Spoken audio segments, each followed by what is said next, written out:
Hey guys, this is lukemick, and tonight I saw The Collection.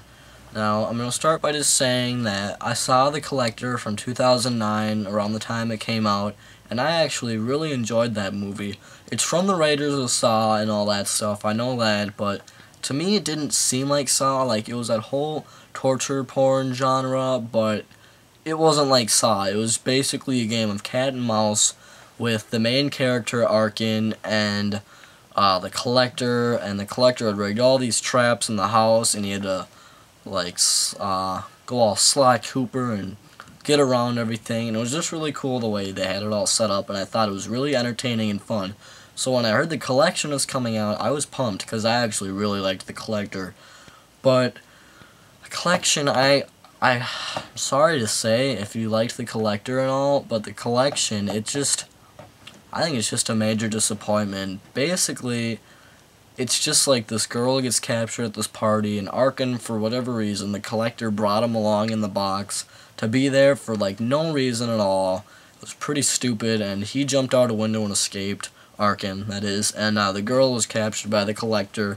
And basically, these guys that knew the girl, like this family friends, got this group of people to go talk to Arkin so he could lead them into the collector's like mansion. It's an abandoned hotel to go to his lair, I guess you could say, to go kill him and take the girl. And Arkin has been in the place, he knows the place, and he knows it's rigged to all hell, and that there's no way this is gonna work. And for whatever reason, they don't go to the police about it. It's pretty stupid, but they don't even like think of contacting the authorities. This guy is like Walter White or something. He has too much pride in his work, and he's like, I've protected this girl my whole life, and I don't need the police, and shit like that. Stupid stuff. And basically, they get screwed, like, they get pwned.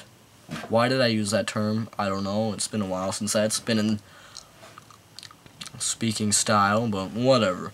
Now, the acting in this movie, I really like Josh Stewart, who plays the main character, Arkin. I think he's a pretty good actor, and he's really good in these movies, and he's just like this normal guy who turns out to be a badass, and it's, I don't know, I think he's really cool. And the girl who gets captured, who's also one of the main characters, she's not bad. She's good for a horror movie, I guess.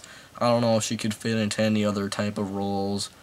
I think she's kind of just a nobody, unfortunately, but other than that, the rest of the cast is just like, the rest of the cast is just terrible, and they don't deserve to call themselves actors, I don't think. The soundtrack, it was pretty cool. I liked the music they used in it. It was kind of, if you've seen Saw, I guess, it's been a while since I've seen any of the Saw movies, but it just kind of has a cool, like, tone to it. I don't know. The soundtrack was good in my opinion. But another thing in this movie that really I didn't like and that disappointed me was it had really bad editing. Like, there's this part where they have to shoot this guy and to attract the cops, and like literally, like, I think 30 seconds after that happens, there's like an ambulance there and 4 cops, and it's just like they appeared out of nowhere, and it didn't really show the whole time progress at all. So that was kind of dumb, and a lot of it was just cheesy, and that kind of goes with the whole bad acting thing.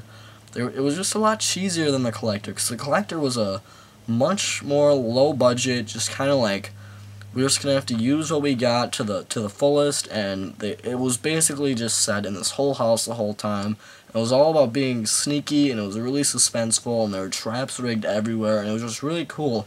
But this one, I'm sure they had a much bigger budget, and everything just like, I don't know, it just wasn't as suspenseful. It was more just like gory. It wasn't even that gory. There wasn't like a lot of people dying. There was just a lot of cheese. I don't know.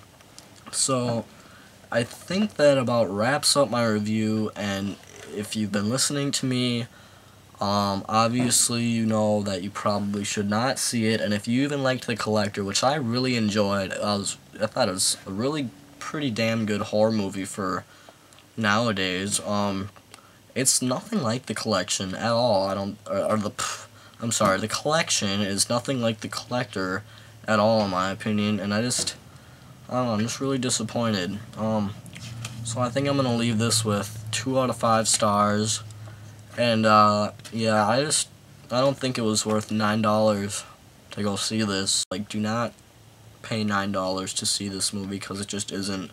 It's not worth it, unfortunately. So I will talk to you guys later. I am planning, hopefully, I have to scrape some cash together, but I want to go see Killing Them Softly next week, and I still haven't seen Lincoln. I'm gonna have to just get to a $5 showing for that, and yeah, there's a couple I've missed out on, unfortunately, but I'm getting to most of them, so yeah, I'll talk to you guys later, and have a great night.